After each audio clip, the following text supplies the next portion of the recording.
ਬਾਜਰਾ ਮੈਂ ਕੋਠੇ ਉੱਤੇ ਭਾਨੀਆਂ ਕੁੱਟ ਕੁੱਟ ਬਾਜਰਾ ਹੋ ਕੁੱਟ ਬਾਜਰਾ ਮੈਂ ਕੋਠੇ ਉੱਤੇ ਭਾਨੀਆਂ ਤੂੰ ਨਾ ਗਾਣ ਦੇ ਬਈ।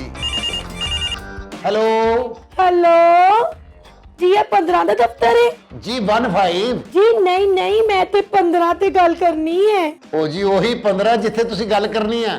ਹਾਏ ਹਾਏ ਹਾਏ मैं लुटी गई हाय मैं बर्बाद हो गई हाय मेरा दिल करता है मैं किससे पास से मुंह कर जावा पर मेरे ਅੱਧੇ ਸਿੱਧੀ ਜਿਹੜੀ ਦਰਦ ਹੈ ਨਾ ਮੈਨੂੰ ਕਿਸੇ ਪਾਸੇ ਹਿੱਲਣ ਨਹੀਂ ਦਿੰਦੀ। ਇਹ ਹੁਣ ਤੁਸੀਂ ਸਾਡੇ ਕੋਲ ਜੀ ਅੱਧੇ ਸਿਰ ਦੀ ਦਰਦ ਦਾ ਦਮ ਕਰਵਾਉਣਾ ਜਾਂ ਕੋਈ ਕੰਪਲੇਨ ਲਿਖਵਾਉਣੀ ਹੈ? ਕੰਪਲੇਨ ਤੇ ਮੈਂ ਪੂਰਾ ਮਹੀਨਾ ਖਾਧੀ ਹੈ ਪਰ ਜਿਹੜੀ ਅੱਧੇ ਸਿੱਧੀ ਦਰਦ ਹੈ ਨਾ ਉਹ ਨਹੀਂ ਜੀ ਗਈ। ਲਓ ਜੀ ਤੁਹਾਡੇ ਅੱਧੇ ਸਿਰ ਦੀ ਦਰਦ ਸਹੀ ਹੋਵੇ ਨਾ ਹੋਵੇ ਸਾਡੇ ਪੂਰੇ ਸਿਰ 'ਚ ਦਰਦ ਸ਼ੁਰੂ ਹੋ ਜਾਣੀ ਹੈ।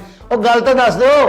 ਦੇਖੋ ਜੀ ਤੁਸੀਂ ਵੀ ਤੇ ਧੀਆਂ ਭੈਣਾਂ ਵਾਲੇ ਹੋ ਨਾ। ਹਾਂਜੀ ਤੁਸੀਂ ਵੀ ਤੇ ਕਿਸੇ ਆਪਣੀ ਭੈਣ ਦਾ ਵਿਆਹ ਕੀਤਾ ਹੋਣਾ ਹੈ ਨਾ। ਹਾਂਜੀ ਮੇਰੀ ਗੱਲ ਸੁਣੋ ਜੀ ਚੌਕੀਦਾਰ ਦੀਆਂ ਸੀਟੀਆਂ ਬੰਦ ਹੋ ਗਈਆਂ ਕੁੱਤੇ ਭੌਂਕ ਭੌਂਕ ਕੇ ਥੱਕ ਗਏ ਨੇ ਪਰ ਤੁਹਾਡਾ ਪਨਵਈਆ ਖਵਾਜਾ ਸਾਹਿਬ ਹਲੇ ਤੱਕ ਆ ਨਹੀਂ ਆਇਆ। ਓਹੋ ਭੈਣ ਜੀ ਸਾਡੇ ਪੜਵਈਏ ਦਾ ਨਾਂ ਖਵਾਜਾ ਸਾਹਿਬ ਨਹੀਂ ਉਹ ਸਾਡੇ ਪੜਵਈਏ ਦਾ ਨਾਂ ਤੇ ਡਾਰ ਸਾਹਿਬ ਆ।